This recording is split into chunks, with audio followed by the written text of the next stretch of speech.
Defesa Caro-Kann, variante das trocas sistema Causbar.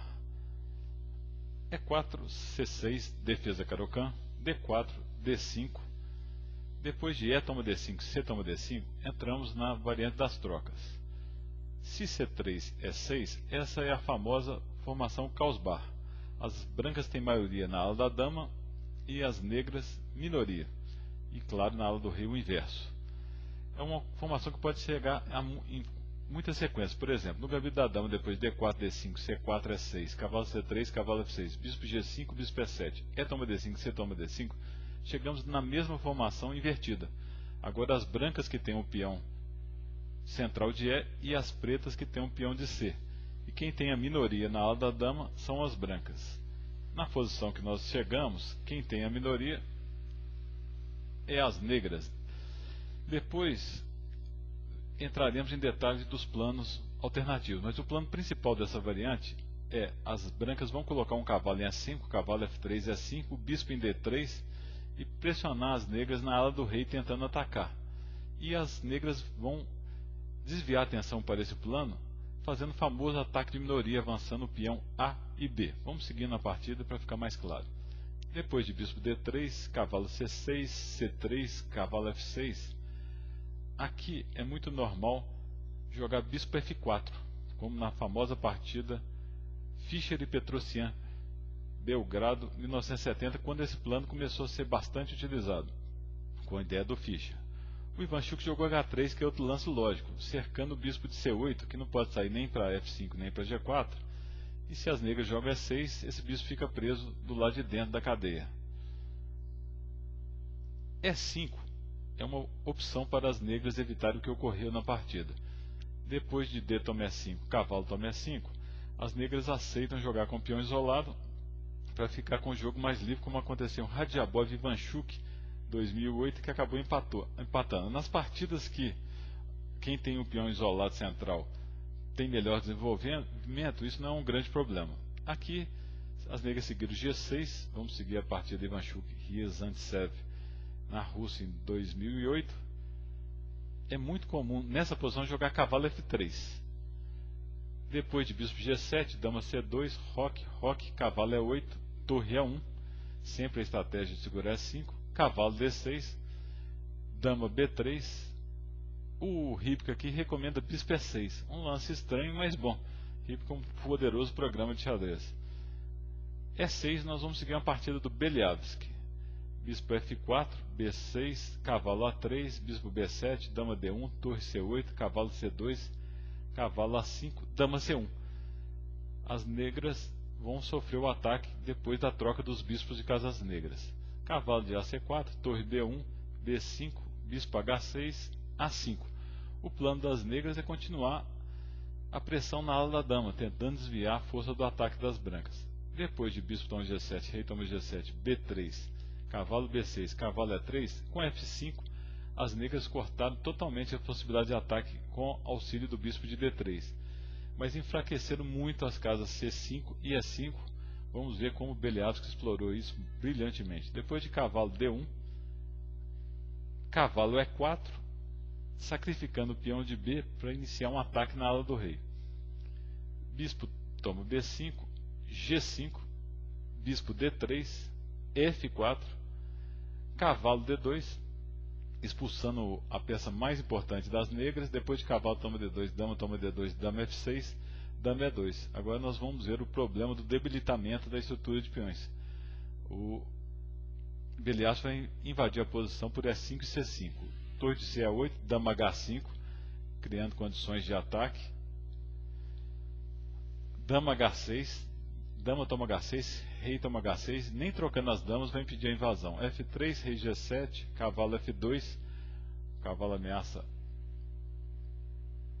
passar, as negras evitam com H5, torre E5, rei H6 defendendo de G5, torre de B1, agora a debilidade está muito exposta, torre F6, bispo B5, torre E7, cavalo D3, entrando na outra casa fraca, bispo C8, cavalo C5.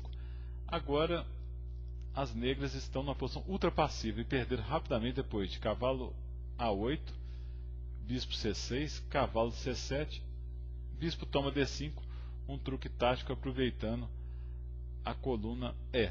Claro que esse cavalo toma bispo D5, torre toma e a torre de E7 está caindo. Depois de cavalo B5, cavalo A4, torre E7, bispo C4. O Ermenkov abandonou contra o Beliavsky em 1970. Beliavsky com as brancas, brilhante partida. Depois de G6, bispo F4, bispo G7, cavalo D2, roque, cavalo de GF3, A6, roque, uma posição muito comum que acontece nessa variante. Bispo F5, tentando resolver o problema do bispo. Mesmo debilitando a estrutura de peões, mostrou não ser uma grande ideia. Depois de bispo toma F5, G toma F5, cavalo E5, a mesma estratégia da partida do Beliavsky, E6, cavalo toma C6, B toma C6, o Ivanchuk criou debilidades na ala da dama, cavalo B3, como na partida do Beliavsky, entrando pelas casas negras, cavalo D7, o cavalo segura a penetração, mas fica muito passivo, torre E1, rei H8, torre E3, A5, A4, impedindo que as negras ativem o jogo na ala da dama, dama B6, torre G3, torre G8, torre B1, defende peão B para pressionar a ala da dama, bispo F6, torre toma torre, torre toma torre.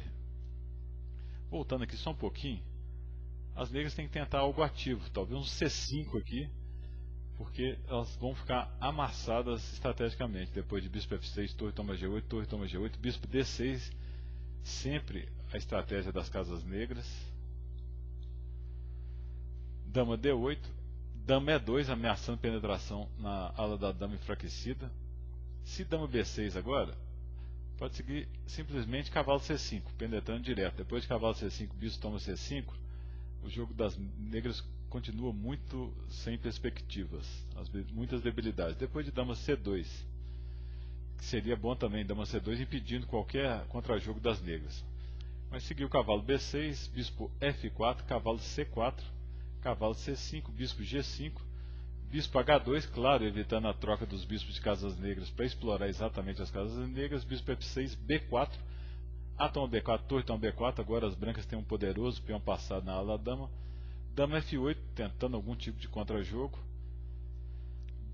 O Ivanchuk resolve a coisa de uma maneira muito violenta. Torre toma C4, nem precisava de tanto, poderia seguir simplesmente com torre B7, dama G7, bispo G3, dama G6, cavalo D3 com grande vantagem posicional das brancas, mas depois de torre toma C4, D toma C4, cavalo D7, dama G7, dama F3, nós vemos a ideia do Ivanchuk clara. Eliminando o cavalo, vai cair a ala da dama toda e as negras não têm contra-ataque suficiente para parar esse plano. Dama H6, bispo D6, torre D8, dama toma C6, dama C1, cheque, rei H2, bispo G5, dama C7, e aqui as negras não deveriam devolver a qualidade direta, deveriam jogar rei G8, melhorando o rei um pouquinho. Por exemplo, depois de bispo E5, torre toma D7, dama toma D7, bispo F4, cheque, G3, bispo toma E5, D toma E5, dama toma C3, ainda tinha algumas possibilidades de sobreviver, apesar de estar inferior. Depois de torre toma D7, seguiu dama toma D7, bispo F4, cheque, G3, bispo toma D6, dama toma D6, e nessa linha as brancas estão ameaçando mate. Não dá tempo de tomar em C3. Depois de rei G7, dama E5, cheque, rei G6, D5, quebrando o que sobrou da estrutura de peões das negras. As negras podiam tentar algo como dama C2, mas ainda não teria muita salvação. Depois de E toma D5, estão completamente perdidas. A3, dama A3, H4, ameaçando H5, H5 para não deixar, dama toma D5, dama toma C3, agora é tarde, A6, dama C2, dama C6, rei G7, dama C5, defende os peões e ataca os negros, dama 2, A7, dama 1, dama E7 ameaçando dama G5, F4, G toma F4, C3, dama E5, cheque, e vai ser inevitável a promoção defendida depois de dama E4, cheque, ou de dama B8, cheque, se o rei descer para a primeira fila. Lembrando que vocês pegam as análises completas no site www.casadexadrez.com.